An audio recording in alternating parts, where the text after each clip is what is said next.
Have you been wandering aimlessly? You need some direction.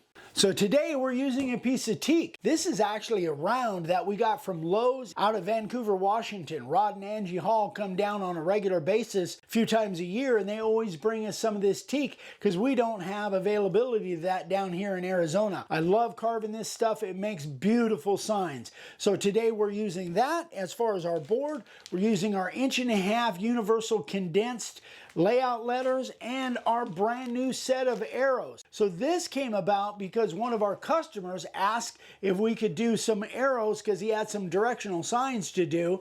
So we put this together, 10 different arrows, 5 different types of arrows, 2 different sizes of each. So don't forget, everything's over at the website, makeawoodsign.com. Let's go. Dad and I were trying to come up with a way to kind of display all of the arrows in the new arrow set. And Dad came up with this idea, and I really like it. I think it'd make a pretty cool stock sign, and you could also add other stuff. Like, I was thinking happiness is this way, you know, kind of like a ironic happiness is where you find it type deal, if you want to get all artsy fartsy about it. But there's a lot of different things you could do with this, and then pretty much Dad just placed the arrows kind of in a symmetrical type way, and he's going to do some inset and some outset. Now, something to remember when you're spraying universal font, it's really thin. So you want to be pretty high above the board as you're spraying. As you can see, you can't even see the can. Usually a foot or more. You really don't want to get too close, otherwise you're going to blow those letters all over the place. So to carve these, Dad started out with the profile bit. Now, most of these, you don't need anything other than the profile bit to carve them. Except for this one Dad's carving right here. If you want to do this outset, then you might need the carving liner for in between the feathers. Other than that, these are all fairly wide, whether you're carving them inset or outset. The profile bit is the way to go. And we didn't do a depth clip on this because Dad had to adjust the depth a little bit. Some are real thin, some are real fat. So it's anywhere between like 1/8 of an inch for the real thin stuff and 1/4 of an inch for the fatter stuff.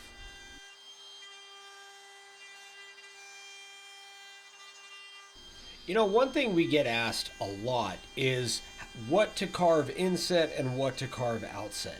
And to be honest, you guys, there really is no right or wrong way, with very few exceptions. When somebody asks us that, usually what we do is we tell them to try it both ways. In fact, we just did a video today where Dad carved something outset that I had already carved inset, and it looked way better.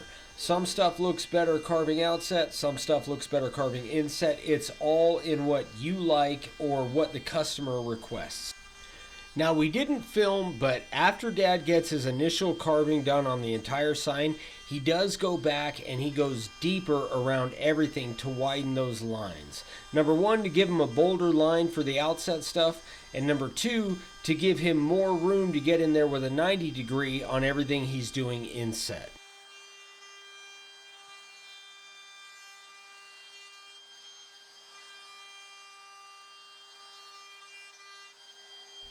Now Dad's going to the universal font, and he decided to carve this inset. I don't think there was really enough room to carve it outset.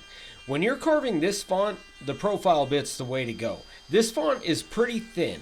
So, like the fatty font, we almost always use the 60 degree. In fact, I think with most fonts we almost always use the 60 degree, especially if it's 1.5 inches tall like this stuff is.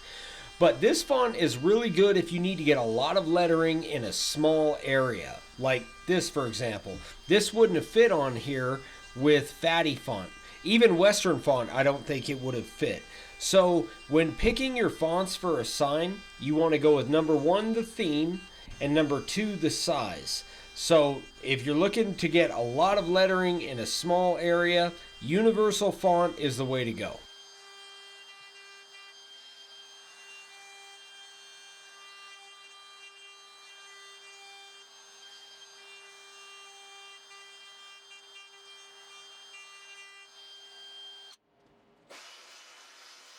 Now Dad put in the 90 degree bit at 1/4 of an inch to do all of the inset stuff and take everything out of there. A lot of people carve too shallow. And that's one thing that's great about these new bits we got. These new bits you can carve noticeably deeper with than the other Amana bits we had. The deeper the carving, generally speaking, the better a sign looks. It just gives it so much more depth and it looks so much cooler. So if you are not carving deep enough, actually, even if you think you're carving deep enough, set your bit a little bit deeper. I think you'll be happy with the result.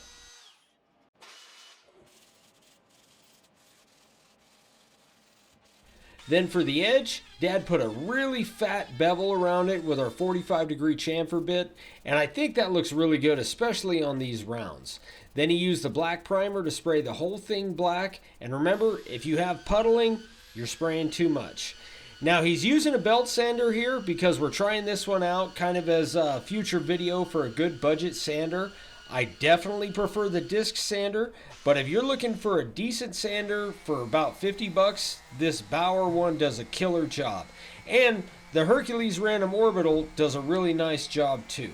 And he's using a 120 grit disc on the Random Orbital and an 80 grit disc on the belt sander.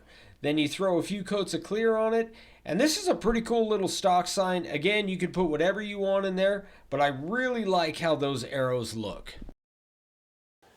There you go, guys. I really like the way this came out. I think this actually could be a stock sign because it's got kind of a funny connotation to it.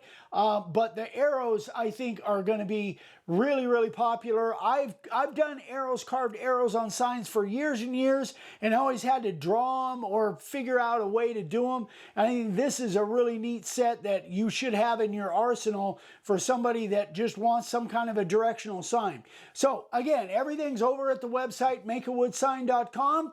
Thanks so much for watching. We'll see you on the next one. Bye-bye.